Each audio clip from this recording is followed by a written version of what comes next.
It's the car company that set the platinum standard for weight reduction and makes some of the maddest vehicles you can get on the road.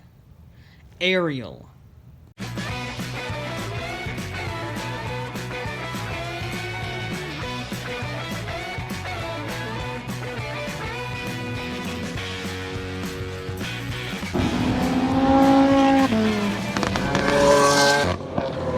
Let's get this right out of the way. Ariel, as a company, started before the car existed, back in 1870, founded by James Starley and William Hillman. And in fact, they had the first ever British patent, apparently. Wire spoke wheels. The more you know. This allowed them to build a penny farthing bicycle, named Ariel, or Spirit of the Air. And it did quite well. Their bike business took off to the point where they started experimenting with cars in 1898 with a motorized tricycle with 2.25 horsepower. Their road-going automotive experiments culminated with the 10, which made, you guessed it, 10 horsepower from a 1.1 liter four-cylinder. Apparently, it could do almost 60 miles an hour, which is quite scary in 1925, so they ended production to focus on motorcycles, which didn't go very well because they went bankrupt just 8 years later, at which point they became Ariel Motors, which continued to make bikes until 1967. And that was the last anyone ever heard of Ariel Motors. Until 1991. Sort of. You see, Simon Saunders was an automotive designer, and he had an idea. Make the ultimate track car. So he and 6 other co-workers founded Solo Crest in 91. But just 8 years later, they would change it to the Ariel Motor Company. And around that same time, at the turn of the century, they began developing what would become the Atom. It was basically a little go-kart designed as a student project for Nicky Smarts at Coventry University. Now, the reason Ariel has the Atom basis at all is because Saunders was actually a lecturer at the university and saw Smart's design and immediately gave it funding, because it was exactly what he wanted. Not too long after that, it was shown at the British International Motor Show and went on sale in 2000. That is a very quick timeline. Sure, the engine was from a Rover and made less than 200 horsepower. However, the suspension was done by Lotus engineers. So it was pretty fantastic on the suspension and braking department. And remember that whole rushed design phase that I briefly mentioned? Well, that was no problem, because weight saving does not do it justice. The air conditioning, power seats, radio, carpeting, driver aids, windows, body panels, bumper, body, and literally everything else but the engine, seats, and roll cage were thrown out. Meaning this car had an exoskeleton mounted directly to the chassis, weighing just 1,100 pounds. So sure, it only had 190 horsepower, but it could do 0 to 60 in 5.6 seconds. For just 22 grand. And it handled well. It handled really well. Because, A, there's no weight. B, it's mid-engined. And C, you can see where the wheels are. You just look at the wheel, because there's no arch. There's no body, there's no arch, there's nothing. It's just wheel. And you can see it, and you can aim it at the apex, and it goes. Now, here's where things get a little bit interesting. You see, Ariel did not have model years or versions of the Atom. They just simply made a better Atom each time. It was sort of like the Tesla with the Model S, how it's a continual cycle and just constant improvements. That was the same with the Atom. So they launched the 2 in 2003. Same basics, but a new engine. That crappy Rover was out in favor of a 2-liter 4-cylinder from the Civic Type R, making 300 horsepower. It cut the 0 to 60 time almost in half. Christ, do you know how fast shaving 50% off your 0 to 60 time is. But if that was a bit too extreme for you, a bit too expensive for you, you could go with a Civic Type S power version, making it yet again 190 horsepower.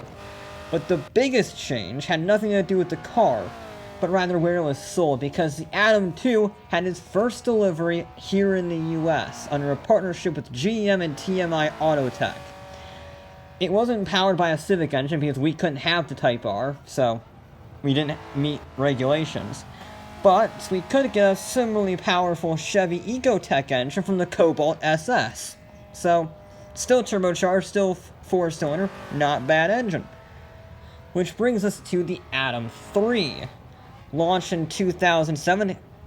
You're going to find this surprising, but it was a slightly updated version of the 2. It had a new turbocharged engine making 364 horsepower.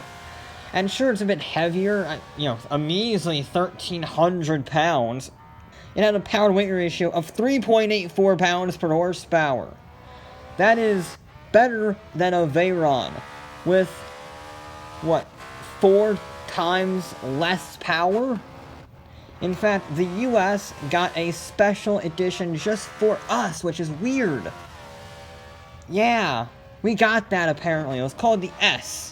It made debut in 2014, and just like the normal 3, it had a sub 3 second 0 to 60 time, and it had adjustable suspension, adjustable traction control, and 3 different gearbox options. But what you really want is to go faster. So they made an even crazier Atom called the 3.5R. It had massive adjustable aero, a turbocharged 2.4 liter engine making 350 horsepower. And thanks to a 1,200 pound curb weight, it could do 0 to 60 in 2.6 seconds. But remember, this is an Atom. It's all fun and games drag racing the hell out of supercars, but it's supposed to turn into track day car. Remember, that was his original vision. So it has aero, which produces over 550 pounds of downforce, and it pulls 1.1 G in the corners. It had its own one-make racing series called the Atom Cup, for Christ's sake. Fun fact, there was also a police car version of this. A one-off for the Somerset Police Department. I wouldn't recommend getting chased by it. Which brings us on to the most recent Atom, the 4, launched in 2018 at the Goodwood Festival of Speed. Technically, it's less powerful, 354 horsepower from the new Civic Type R, but it more than makes up for it because, while it looks the exact same as the old Atom, it has brand new chassis, suspension, steering, brakes, and reworked bodywork. So, well, yes, it looks pretty much the same to the average viewer. It is a brand spanking new car from the ground up. And that bodywork wasn't just for show. It improved the aerodynamics, the seating position, and the air intake. I mean, it even had a windscreen. Sort of. You could have an optional full one if you wanted, but part of the Atom experience is using a helmet as a windshield, so take that what you'll be. But don't think that because it's less powerful that it's slower, because this thing does 0 to 100 miles an hour in under 7 seconds and a top speed of 162. It did a 125.3 around the Top Gear test track, which is the second fastest wet lap ever recorded. But believe it or not, the 4 is not the craziest, fastest, most insane Atom. No. That goes to this little side project from their skunk works called the 500 V8. Ariel had been kicking around the idea of a V8 powered Atom for quite some time, but they could never get it off the ground, so they finally decided to go all in on this one. It had 2 3-liter motorcycle engines stuck together. It was brand spanking new, designed by Ariel from the ground up. That meant 2 things. Since they were motorcycle engines, the entire V8 weighed less than 200 pounds. It also made 500 horsepower at almost 11,000 RPM. And the entire car weighed just 550 kilograms, giving it a power-to-weight ratio of 2.47 pounds per horsepower. The only car for the road better than it is the Koenigsegg 1-1. That means a record-shattering 0 to 60 in 2.3 seconds, 0 to 100 in under 6, and a top speed of 171 miles an hour. With the Ariel, because remember, drag racing a Bugatti into the next zip code is all fun and games, but it's a track car. How many times do I need to tell that to you guys? It's a track car.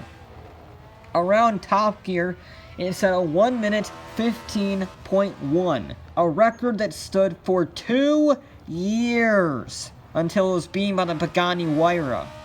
Only 25 of these insane, devilish monsters were made at 200 grand a pop. The success of the Atom and its cementation as the track car of choice, if you want to go 100% pure, because Lotuses are great. They really are fantastic. But they're sort of, well, you got body panels weighing you down, they got a roof. This thing has nothing. It is just you and the car. And that has cemented it as the definitive, unconquerable track car. So Ariel had the crazy idea of, what if we take that same formula off-road? They called it the Nomad. It was basically an off-road version of the Atom. The suspension had been beefed up and raised with big off-road tires, along with a proper windshield this time, a roof with a roll cage, and massive spotlights. The engine is still a supercharged Honda unit, making a more reliability-focused conservative 290 horsepower.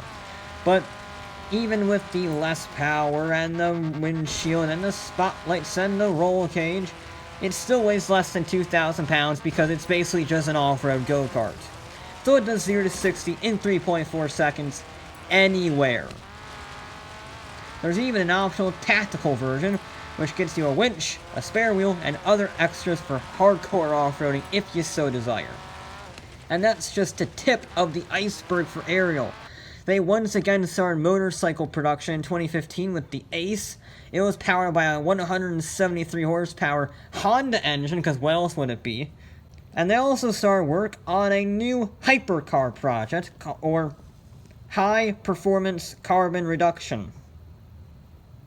Yeah, it also happens to be a hypercar, but it's nicknamed Hypercar. It's all electric, with a possible gas turbine range extender making up to 1,200 horsepower. Ariel hasn't released many statistics, but they're aiming for a 0 to 60 at 2.4 seconds. If that's their first electric hypercar from a company with less than 300 employees, that wouldn't be too shabby.